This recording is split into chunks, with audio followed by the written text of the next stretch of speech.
Hello everybody, it's Larry and welcome to today's video. We're going to continue in our series. This is part 4 in the series, and we're going to add family members using potential father and potential mother. So we're going to start by clicking on trees and go to our tree, Jones family tree. This is where we left off, and you'll notice that it brings in the potential father, potential mother. Still has 41 hints, so it didn't find any new hints that we didn't see yesterday. And we're going to click where it says potential father. We're going to click on that. And it's going to pop up and say, we think we found a father for Alpha Hardball. Now, I can click add manually. And if I add manually, it's going to bring us up to the area to add this manually. Well, maybe we don't know that. So if I click on potential father, it says review details is the other option. We're going to do that. We're going to review details. It's going to bring up this pop-up. Now, you kind of have to be careful because if you click anywhere on the page, see, it goes away. And so if it went away and you're wondering why, that's why. So click on potential, click on reviews, and just, you can see it's highlighted. Everything else is kind of shaded out to let you know which one you're working on. So down there at the bottom, we'll look at this first. It says, do you think this is the father of Alpha Hardball in your tree? This is what's important to hear. So if I say yes, it adds it. If I say no, it hides it and it goes away. If I click maybe, it's still going to be there for another day. So I clicked maybe and it's still here. So I'm going to click potential again, come up to review details. Let's look at this. And it says her father was Charles Arthur Hardball. Now, it is, and I actually have some pencils for he ran and he was the county commissioner there in Garfield County for years and years. And I actually have some of his campaign pencils still. The wood's kind of old, but they still write well. And it gives his birth in Kansas and his death in Enid, Oklahoma, which is correct. Enid, Garfield, and then Berry, Noble, Oklahoma. So it's got all this information to the death date and the birthday. All right, now here's the 3 parts, and a couple of these are really important, and well, they're all really important. So let's look at them. Let's start with records.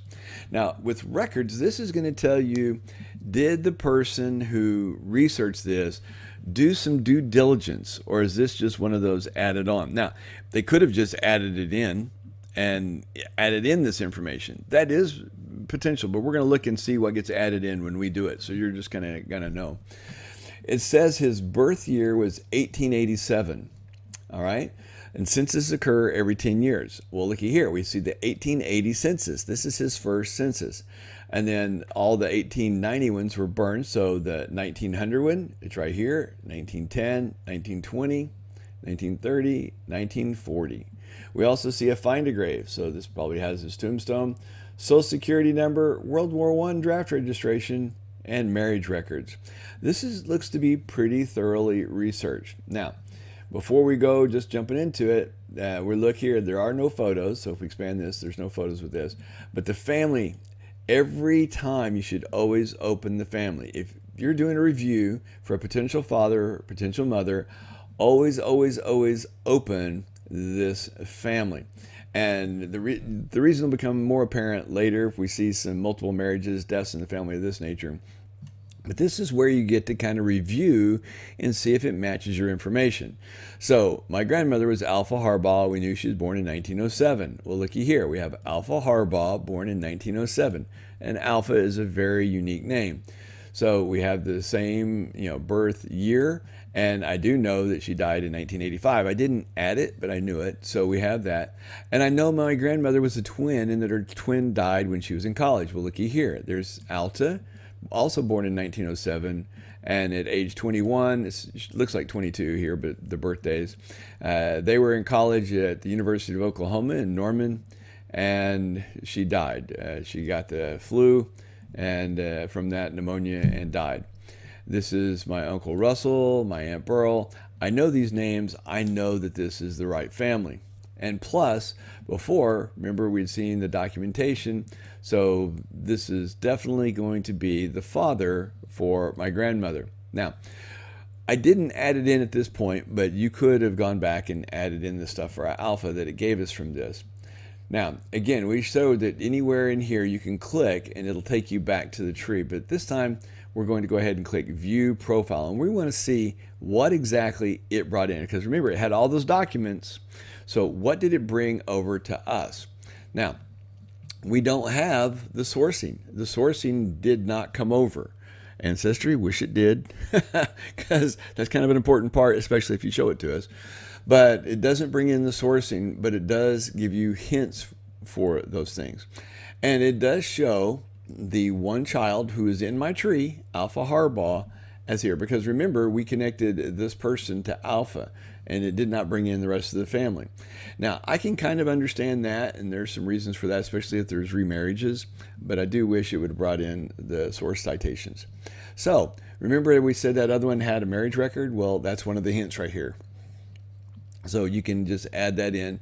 But it brought in, his birth date, February 27th. It brought in the location, the death date, and the location. It even tells me, how is this person related to me? This is my great-grandfather. Now, out of respect for my great-grandfather, in his late years, he had Alzheimer's. And I'll never forget, he was living with my grandparents, and he had a joke. And so I'm going to tell it to you now in kind of honor of him. Railroad crossing, look out for cars. Can you spell that without any R's? And of course, being a child, it's like, okay, railroad, AILOAD, and I'd go through it all. And he would just laugh. He goes, nope, THAT, that. And so as soon as he did that, I'm like, oh, that was pretty good. It caught me off guard. And he goes, hey, I got a joke for you. And he says, railroad crossing, look out for cars. Can you spell that without any R's? And I was like, well, yeah, THAT. He said, well, that's pretty good. You're pretty smart. She goes, hey, I got a joke for you. And he told the same one over and over. And that lasted for, I would bet, the better part of an hour, until finally I yelled out for my grandmother that, say, Grandma, Great-Grandpa won't let me leave. He keeps telling me the same joke over and over. I didn't understand the condition of Alzheimer's. And he told me that joke. I couldn't even count the times. I mean, however long it took for me to tell it there, times however many you could squeeze in 45 minutes, that's how many times he told it. I'll never forget that. And I will honestly never, ever forget that joke. And that's one of my strongest memories of my great-grandfather, Harbaugh. And so with that, I've often told my kids that joke, but not, 100 and something times in a row, and do some variations. And boy, you can use that joke on a lot of people if you like to get them with jokes. So if you go to Roots Tech and you're wanting to get somebody and, you want to tell them a quick joke, everybody likes a good, clean joke. Railroad crossings, look out for cars. Can you spell that without any R's? And then if you have to repeat it and you don't want them to catch on, you say, railroad crossing, look out for cars. Can you spell it without any R's? And it's like, or one of my favorites, especially when I'm meeting new people, is like, so what was your name? Yeah. How do you spell it? And it's the same thing. So you can have some fun with that one. That's a little side note, but we can't all work and no play makes Jack and Jane dull, right? Anyway, so that's what we get when we add the person to our tree. Rest in peace, Great-Grandpa Harbaugh. So we can go back, we can click Jones Family Tree, but we're just going to get a habit of using this. It's just one of the easier ones to do for right now. And now we're going to look at potential mother. And so we're going to look at the details. And remember, before where I had, like 11 or 12 records, here it only has 7, okay? Well, she was born in 1985. There wasn't a 1990 census, or 1890 census, I mean. There's no 1900 here, but we do see 1910, 20, 30, and 40. And we do see a find a grave and the marriage. But for some reason, the 1900 is not found. So 1900 might be when they moved to Oklahoma, except that it says Kansas. So it looks like she moved after she got married. So somewhere in Kansas, there's a record for the Dotz family. Okay, so that's something we could actually add to what this person has added. Now, we always look, there's no photos, we always look at family, always, always, always. So it doesn't matter if you know already 100% that this person is your family member, get in the habit of always expanding family. You will sometimes see things in here that you didn't see before.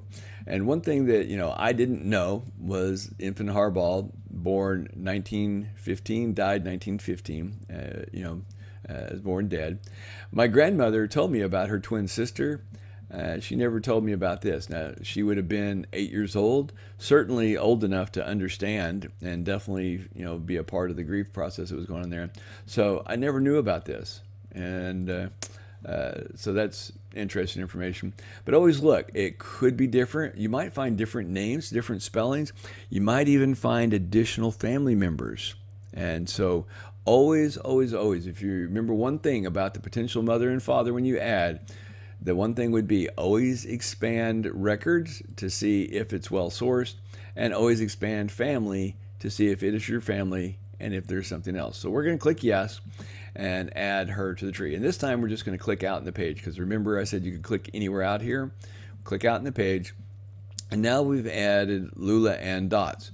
But see here, we don't have that potential mother and father. And that might be why we don't have that 1900 census record when she was 15 years old. So we may have to do some research to add that out. Notice our hints. We refresh the page. Now we're up to 59 hints. Now, we can do the same thing for my grandfather on this side. We're going to do potential father, review details, and we've got 5 records. So he was born in 1867 to 1913. Well, the 1870, 1880, there's not an 1890, 1900, 1910, and find a grave. I would say that's pretty well researched. We've got 4 photos. Now, these were added by 2 different people. Just a little side note, this picture hung above Leroy David Wright's bed, Dr. Wright, and my grandfather. And that picture that they submitted is actually one that I took a photo of the picture and gave them. So these are family members who are carrying on, and all the information that I have now that I know that this is my biological family, I've digitized it, archived it, and been sharing it with family members. And lastly, you always, always, always want to check family.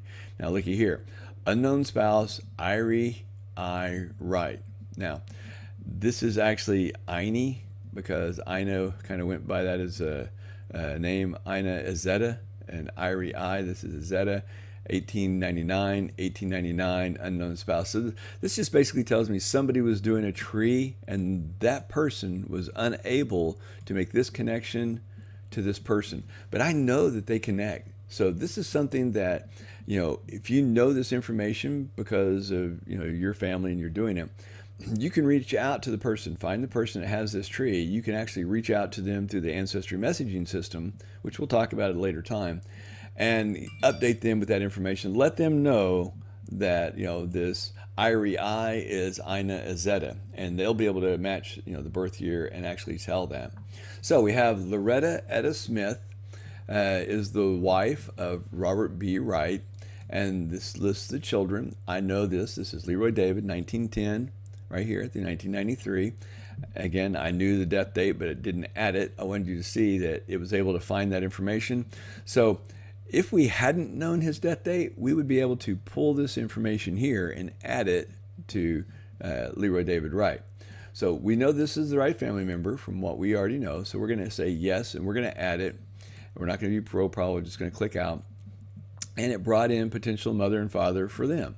So Robert Wright, remember we had the wife shown last time, Loretta Etta Smith. Okay, 1869 Arkansas, died in Cook County, Texas. So right here, the records, we're going to look, 1869. Is there an 1870? Been 1 year old? No, but we do have 1880 while she was still with her family as a maiden name. So 1890 is gone, 1900, 1910, 1920, 1930. Died in 32, so there wouldn't be a 40. So good information there. And look at that, Etta and children and grandchildren. Even my grandfather is in this picture. Newspapers from Ardmore, talked about them. Texas death certificate, which has information. A lot of information in there. And again, we can tell that this is a pretty well documented piece of information. And again, the family. So we have the Ina Izetta Indies Wright. So right here, Ina Izetta Indies Wright. And you have, a new nickname is in there that I wasn't aware of. So by looking here now, Lizzie, Annie Elizabeth, Lizzie Wright, this person put a lot of the nicknames in here. Liz or Lizzie, So all of that information this person also included. So this is actually from a different tree than the one before. Yes, we're going to say yes to add that to the tree because we know that is the right person. Click in here, it refreshes the page. Look at the number of hints. In here, just in this little bit that we have, we've got 83 hints to review. Oh my goodness, all these hints that we can find and review. And look here, we got potential mother and father for all of these people. Now, you notice this side is kind of like here at Lulan. The difference is there's not even a hint. So we have no hints, no information here. And that's going to take a little more information or a little more challenge, like puzzle and research, to figure out this part of the tree. And we'll talk about that in the next video.